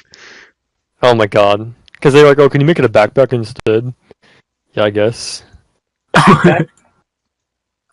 Because this is when they wanted to make 3 capes in that one. Yeah, I'm really glad they didn't do that. I don't think that green one looks too bad. Yeah, what? I mean, I don't think they do. Looking at that, anymore, though. I know that we talked about that Infernal Cape with the those 4 capes there. Wasn't the option number 2 the one that was most voted for? Yeah. Where's that cape? I don't know. Like, I think it's not that bad. It looks like It's been JGS. It looks like a tier, like the best in the slot tier melee cape. If I had to look at it, I don't know. Yeah, I think that going back to when we originally had this discussion, however many months ago it was about the fire capes, I think that option 2 looks the best. I think the one we got is pretty much just the 3rd one with a collar and like a tiny bit longer at the bottom. I think the people would really love option 2. We just need a cool red looking cape. I think the last one was like really brownish. Texture was bad. It's just really bad. Need a cool lava looking red one, to be honest. Yeah, this one looks like burnt pizza and the other one looks like baked beans. Yeah. Thing is, a normal fire cape looks like a bean cape. Like if you zoom out really far, it just looks like beans. I mean, and the new one is just burnt beans. At least they got it, right? No, it's still the lava flowing in between. Yeah, I want it to be original though. I hate when they just import RS3 stuff. Yeah, true. Fair enough. Cool graphics.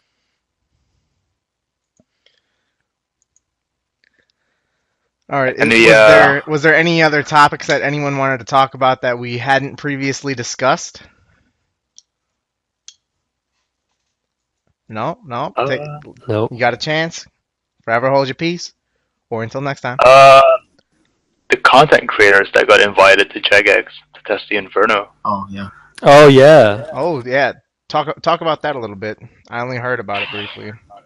Yeah, I think it was Chris Archie. He posted a list of like 10 plus content creators, YouTube video makers and streamers that got invited over to Cambridge to test the Inferno. The 11 best PVMers across the land.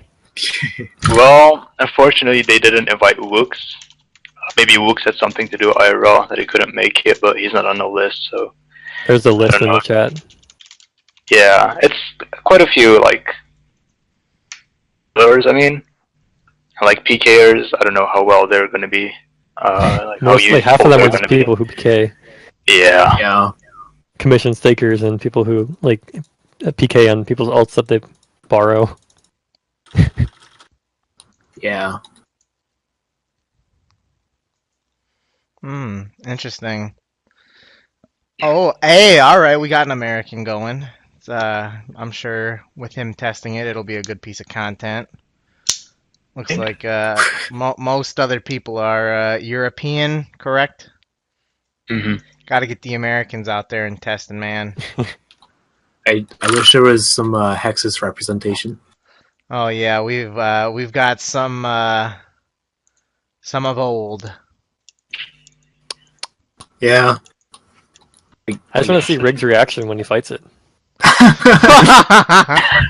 if he gets the pet on his first kill count? Oh my, that would be nuts. That.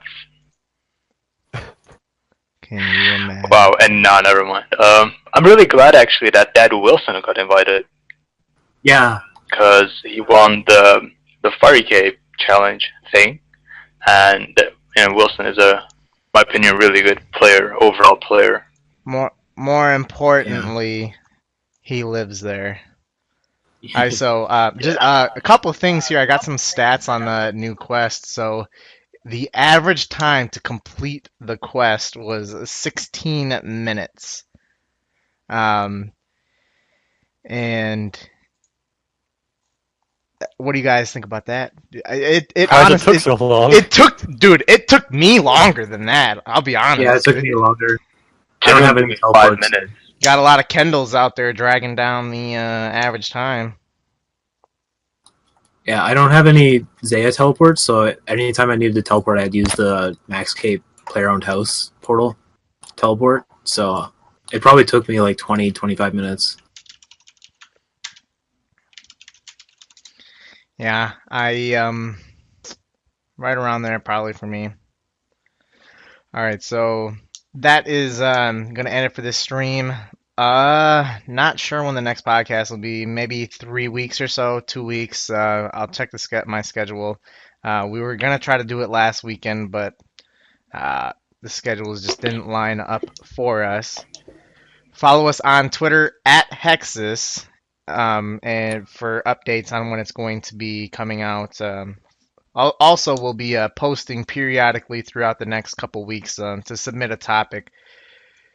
And there will be check the description, and you'll find some timestamps in there, maybe at some point. But I've got to smoke double task, boys. It's time to end this the podcast.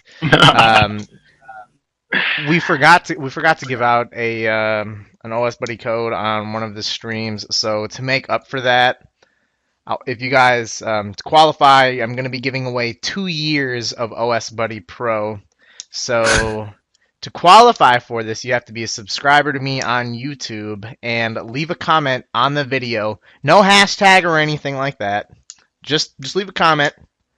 But that's boring. Oh, good one. Good one. Nice. That'll do it for the 55th Hexis podcast, and we will see you guys in a few weeks for the next one. Thank you guys all for watching. God bless. Oh, follow me on Twitter at Randalicious RS. Goodbye. Jowah, Bye. Bye. Bye.